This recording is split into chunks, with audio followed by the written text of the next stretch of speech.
नमः शिवाय। श्री शिवाय नमस्तुभ्यम। आप सबका मेरे चैनल पर हार्दिक स्वागत है। आज हम जो उपाय बताने वाले हैं वो एक चावल और एक मूंग के दाने का है। तो अगर आप उपाय करते हो तो ये उपाय आपके जीवन से समस्या कष्टों को दूर करता है। आपका कोई ऐसा कार्य है जो बहुत दिन से अटक रहा है तो इस उपाय को आपको करना चाहिए। इसके साथ ही आप मेहनत बहुत करते हो पर आपको सफलता नहीं मिलती, इसके साथ आपके जीवन में सुख शांति नहीं है, तब भी इस उपाय को कर लेना है।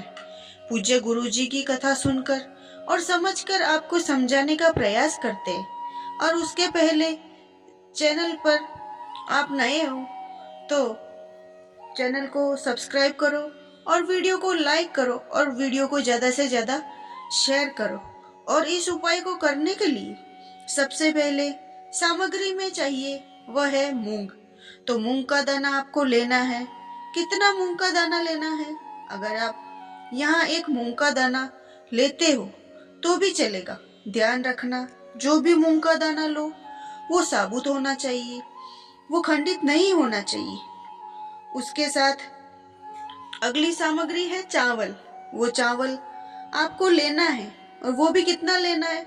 तो यहाँ पर आपको एक दाना मात्र लेना है। इसी से उपाय करना है। यहाँ पर आप देखिए ये चावल कहीं से भी खंडित नहीं होना चाहिए, संपूर्ण पूर्ण होना चाहिए। और इस प्रकार से एक चावल का दाना लेना है। इसके बाद जो अगली सामग्री है वो है बेलपत्र। तो इस प्रकार आपको एक बेलपत्र ले लेनी जो कहीं से भी कटी पिटी नहीं होनी चाहिए।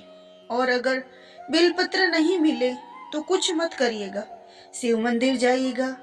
शिवलिंग के ऊपर बहुत सारी बेलपत्र रखी हुई होती है, उनको उठाइए और उनका वापस पूजा पाठ में उपयोग कर सकते हैं। उसके बाद अगली सामग्री है वो है तांबे का कलश। तांबे का कलश आपको ले लेना है। तांबे का कलश ले लिया, इसके बाद में इसमें आपको अपने घर से जल को भरना है। गुरुजी अपनी कथा में बताते हैं जब हम अपने घर से जल ले जाएं तो अपने घर के मटके या परिंदे से ले जाना चाहिए। इससे हमारे घर के जो दोष होते हैं वो समाप्त हो जाते हैं। इसके बाद जितनी भी सामग्री हमने बताई है उनको लेकर आपको मंदिर पहुंच जाना है, शिव मंदिर। गुरुजी ने बताया है ये वाला उपाय आप सुबह से लेकर शाम तक कभी भी कर सकते हैं। यहाँ पर सबसे पहले आपको क्या करना है कि जो बेलपत्र आप अपने साथ लाए हो उसको आपको शिवलिंग के ऊपर समर्पित कर देना है। श्री शिवाय नमस्तुभ्यम का स्मरण करते हुए। और एक चीज का ध्यान रखना है आपको कि जो बेलपत्र की डंडी है वो जलधारी की तरफ होनी चाहिए। और यहाँ जो बेलपत्र समर्पित किया है वो बेलपत्र दो साइड होता है कि एक साइड होती है चिकनी साइड और दूसरी साइड होती है खुदरी। तो आपको क्या करना है, जब यहाँ पर आप बेलपत्र समर्पित करेंगे शिवलिंग के ऊपर तो जो चिकनी साइड है वो नीचे की तरफ होनी चाहिए। मतलब जो चिकनी साइड है वो स्पर्श कर रही होनी चाहिए शिवलिंग को। इस तरह से आपको उल्टा बेलपत्र शिवलिंग पर समर्पित करना चाहिए। इसके बाद जो अपने घर से जल पात्र लाए हो उस जल को शिव के ऊपर समर्पित करना है। पर उसका तरीका है जो आप शिवलिंग पर जल को समर्पित करना है, आपको जल उठाना है और शिवलिंग पर समर्पित करना है। शिवलिंग का जो जल राइट भाग होता है, मतलब कि गणेश जी के स्थान पर थोड़ा जल समर्पित कर देना है। उसके बाद शिवलिंग का जो लेफ्ट भाग है, मतलब ये वाला कार्तिकेय जी का जल, वहां पर भी जल समर्पित करना है। उसके बाद जो सेंटर में माता अशोक सुंदरी वाली जगह है यहाँ पर थोड़ा जल और समर्पित करना है। इसके बाद जो कटी भाग होता है वहाँ माता का हस्त कमल होता है, यहाँ पर आपको थोड़ा जल और समर्पित करना है।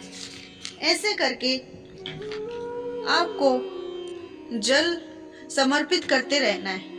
और जब आप जल समर्पित करते हो तो उस समय आपको श्री शिवाय नमस्तुभ्यम का स्मरण करते रहना चाहिए। और एक शिवलिंग पर महादेव जी का पूरा परिवार उपस्थित होता है। तो यहाँ पर आप देख लीजिए कौन से भाग पर कौन से भगवान स्थान पर है। जो 4 जगह जल समर्पित करने के बाद आपको थोड़ा जल बचा लेना है। अब इसके बाद अब आपके पास थोड़ा जल बचा है।